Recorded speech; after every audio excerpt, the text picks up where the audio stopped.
يقول: ما صحة حديث الشاب الأمرد؟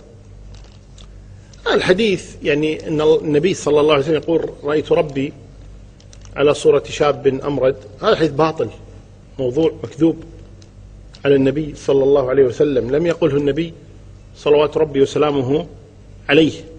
كيف والنبي صلى الله عليه وسلم في المعراج لما قيل له: رأيت ربك؟ قال: رأيت نورا. وفي مسلم قال: نور أن أراه. فالله سبحانه وتعالى لا تعرف صورته ولا تعرف كيفيتها سبحانه وتعالى، فكيف يقول النبي صلى الله عليه وسلم: رأيت ربي على صورة شاب؟ هذا باطل لا شك. وبعض الناس ينسبه إلى ابن تيمية أنه صححه، هذا باطل أيضا، لم يصححه ابن تيمية رحمه الله تبارك وتعالى، بل ذكر أنه لا يثبت وأنه لا يجوز أن ينسب إلى هذا إلى النبي صلى الله عليه وسلم.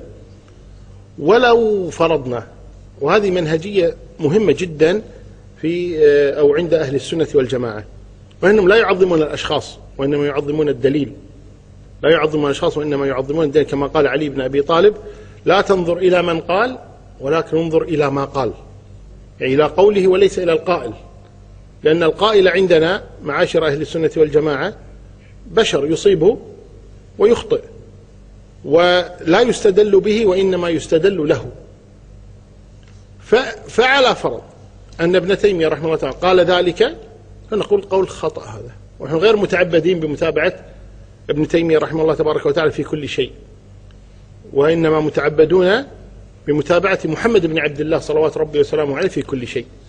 أما غير النبي صلى الله عليه وسلم فكما قال الإمام مالك: كل يؤخذ من قوله ويترك. نعم.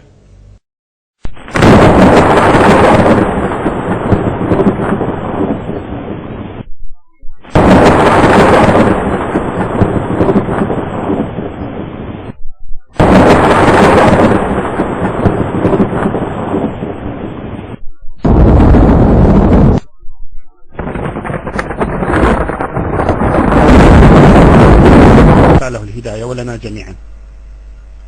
حديث إن الله خلق آدم على صورته، معناه اختلف أهل العلم في معنى هذا الحديث على قولين.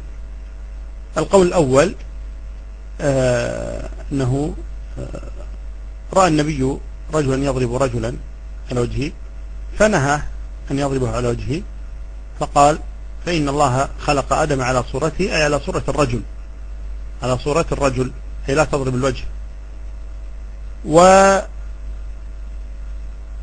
آخر وهو المشهور عند أهل العلم وهو الصحيح إن شاء الله تعالى، وهو إن الله خلق آدم على صورته، على صورة الله تبارك وتعالى.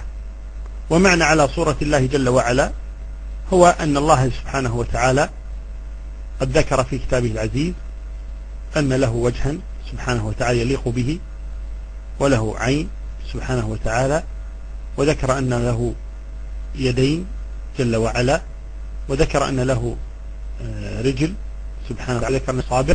هذه الصفة التي ذكرها في كتاب ذكرها النبي صلى الله عليه وسلم في سنته، قال سبحانه وتعالى: تبارك ويبقى وجه ربك ذو الجلال والإكرام، فوصف بأنه ذو جلال وإكرام.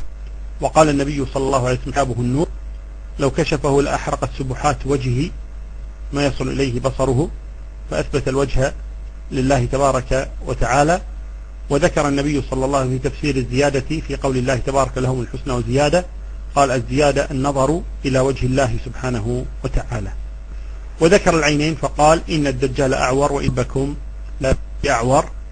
وكذلك ذكر الله تبارك وتعالى اليد عن اليهود عندما قالت اليهود يد الله مغلولة غل أيديهم ولعنوا بما قالوا بل يداه مبسوطتان ينفق كيف يشاء.